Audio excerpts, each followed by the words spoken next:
Hi, Year 7. I just want to go through again the key points that you need to remember when you plot a graph. So it's everything that you did in class, but I've asked you to do one of these for homework, and just in case you forget, here are the steps that you need to follow to make sure that your graph is perfect. So you will have a piece of this graph paper with very small squares, probably a lot smaller than you've ever used in primary school. So we have to get used to doing this and looking at these tiny squares. Now there are some things on this graph page to help you. You will see that if I look along the page like this, there is a thicker line, and that slightly thicker line happens every 10 tiny squares. So every time I move across 10 tiny squares, I hit one of the thicker lines, and that's the same all the way across the page. If I start at the bottom and go up, start at the very bottom, go 10 tiny squares up, I've got a slightly thicker line, and again, all the way up the page as well. That is really important because that is what helps us to count these squares, and the first important thing is that is where we have to put our axes. So you should always draw your axes on the first slightly thicker line away from the edge of the page. So first of all, I'm going to start at the bottom. I'm going to put my ruler along this slightly thicker line, 10 small squares up from the bottom of the page. Very carefully make sure my ruler is aligned all the way across the page, and then I'm going to draw a line. Okay, and if I look, my line is exactly on that thicker line, 10 squares up from the bottom of the page. I'm going to do exactly the same thing at the side, 10 small squares from the side of the page. Make sure my ruler is perfectly lined up all the way to the top of the page, so look all the way along and make sure the rulers are lined up nicely. So I'm just making sure it's like that,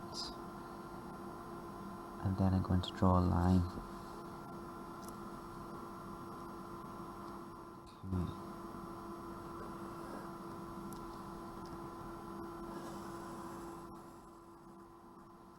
Okay. So I've got two axes now. I've got the one going across and the one going up. The next thing you have to do is look for the independent variable. And if you're not sure what that is, check your knowledge organizer. The independent variable goes along the bottom axis. And I'm going to write the name of my independent variable along the bottom axis. So if that was temperature, I would write temperature here. If it was the height I dropped the ball from, I would write height of drop here. If it was distance, I would write distance here. It depends what it is. So I'm going to just write independent variable, but you would have to write the actual specific variable here. Don't just write independent variable. And in brackets, you need to put the units. For temperature, degrees Celsius, distance, meters, height, meters, whatever the units are, you should put them in brackets after. Right, the next thing is, up the side is the dependent variable. Again, look in your knowledge organizer if you're not sure, can't remember. You're going to write the name of the dependent variable up the side, so if that was time, or speed, or temperature, again, it could be temperature, or whatever it is, you need to write it up the side. Okay, so I'm going to write dependent variable. And again, you make sure that you put the units in brackets after. Now you'll see I left a little bit of space. I wrote the label for the axis slightly far away from the axis because I need to leave space to put the numbers in. Before I put numbers in, I'm going to go along each axis and put a little dash every time there's a thicker line. Okay, putting a little dash just to show every time there's a thicker line which indicates 10 small squares. Do the same up the side.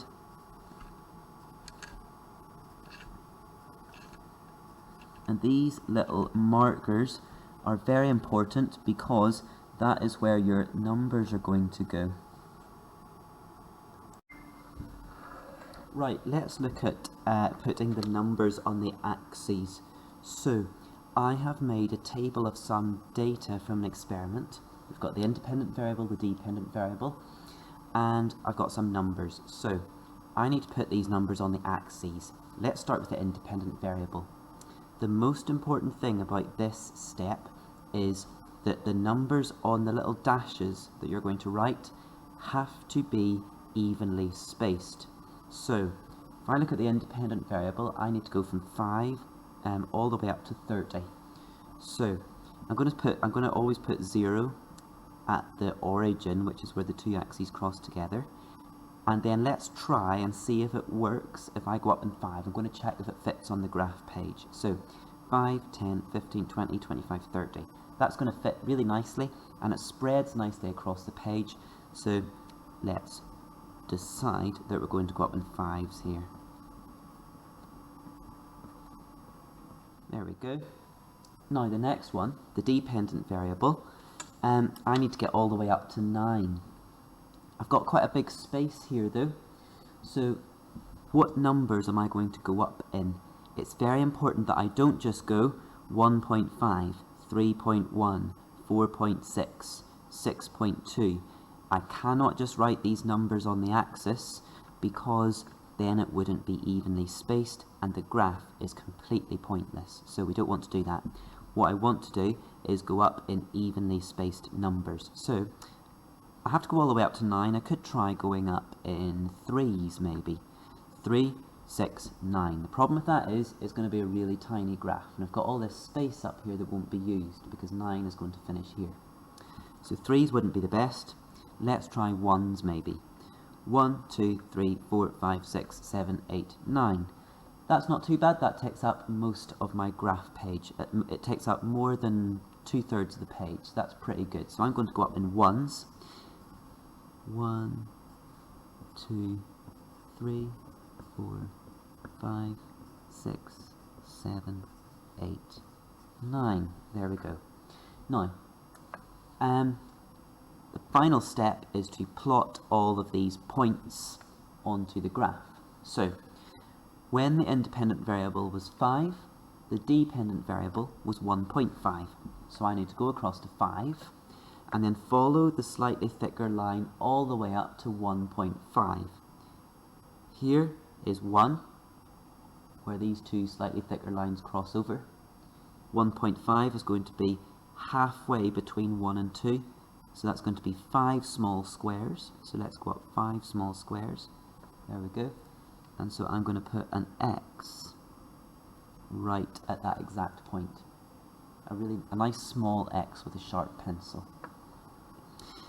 And the next point, 10, go all the way up to 3, which is here, on the slightly thicker lines. Now, 3.1. I have to find where 3.1 is going to be between 3 and 4. Now, between 3 and 4, there are 10 small squares, so that means that each small square must be worth 0.1 because it goes 3, 3.1, 3.2, 3.3, 3.4, 0.5, 0.6, 0.7, 0.8, 0.9, and then 4.0. So if I count up, each small square is worth 0.1. So let's go to 3, go up 1 small square, and that puts me on a 3.1. There we go, nice small sharp X. 15, and up to 4.6. So let's go up to 4.5, which is 5 small squares up, and 1 more square is 4.6. A tip with this is that there is a slightly thicker line, but not as thick as the other thicker lines, between where you've put all your dashes. So if I look here, there's a thick line, there's a thick line, but halfway between them there's a slightly thicker line, and that's to show you every 5 small squares. Alright, so that's how I was able to go from 4 all the way up to 4.5 because I could see the slightly thicker line, and then I could go up to 4.6, which I know is one more square above the 0.5 mark. Right, 20 all the way up to 6.2. So I'm going up to 6, and then I'm going 2 small squares more, 6.2. 25 all the way up to 7.6. And then 30 all the way up to 9. Exactly 9.0. Now, I need to put a line of best fit on this graph. In science, we don't join the points dot to dot. So to do a line of best fit, what I want to do is get a ruler, a nice long ruler, and I want to draw a line which is as close to as many points as possible. Alright? First of all, I should check that there aren't any anomalies. Okay, if you're not sure what an anomaly is, check your knowledge organizer. And I'm saying on this graph there are not any anomalies. I'm happy that these points are not anomalies. So if there was an anomaly, you would ignore it. You put a circle around it, write anomaly beside it, and ignore it whenever you're drawing your line of best fit. But there are no anomalies here, so I don't need to ignore any points. I need to try and make a line that goes through as many points as possible and has as many points close to it as possible. I'm going to say that that is a pretty good line of best fit, because most of the points are very close to the ruler. So let me draw a line like that. There we go. A straight line through the points. And that is what you need to do to plot a graph. One final point. Not every graph will have each small square being worth 0.1. So here it was, each small square was worth 0.1 as I went up. In 0.1s, I got to the next number. So 0 all the way to 1 went up in 0.1s. But sometimes that's not the case, and in fact quite often, even on this axis, it's not the case, because 10 small squares is only worth 5 units here. So that means that each small square is worth 0.5 on this graph. So 0.5, 1, 1.5, 2, 2.5, 3, 3.5, 4, 4.5, 5. Okay, so just you have to work out exactly what each small square is worth before you plot your points. Good luck.